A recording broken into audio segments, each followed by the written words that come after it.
I'm gonna talk about things like school. Are you supposed to know people who were at your school after school? I've been to like 5 different schools, and that's not including like primary school. So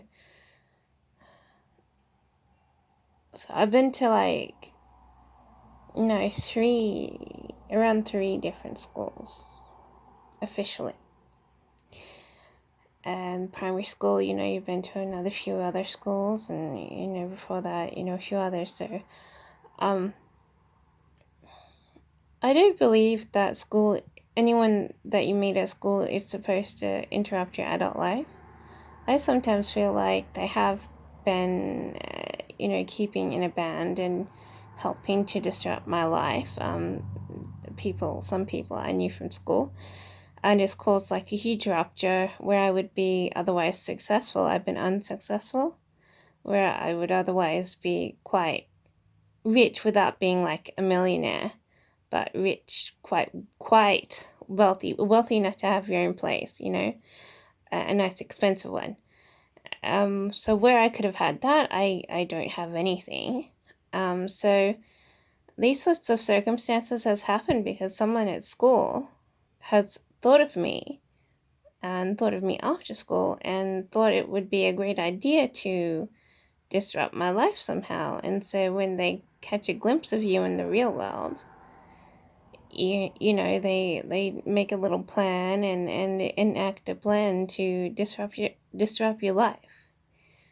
It doesn't matter if they use people like your family members, or whether they disrupted themselves, or for me it's a mingle of both. But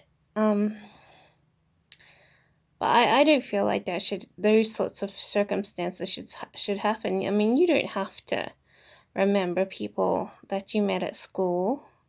You don't have to be a part of their life just because you went to the same school and attended the same classes. I mean, it's nice if you hang on to people you knew at school and have a friend to talk to whenever you need it, but you shouldn't have to feel like you have to know people from your school after you've been to school. And you shouldn't have your life disrupted just because people at school didn't like you, or they had a secret crush, or whatever the reason. So I feel kind of let down in that way. I don't feel that people should be able to do that sort of thing, but for me, I think they have in some way. They just have to, they don't even have to realize me or my circumstances. They just take the opportunity, if it comes flashing in front of their faces. And they've been hanging on to thoughts that they, blew up when they were at school. And now's the time to enact, the second stage revenge, or, enact the sweep of the world, or whatever, or just have fun. And you're like going, well, that's no fun for me. I don't think you should need to know.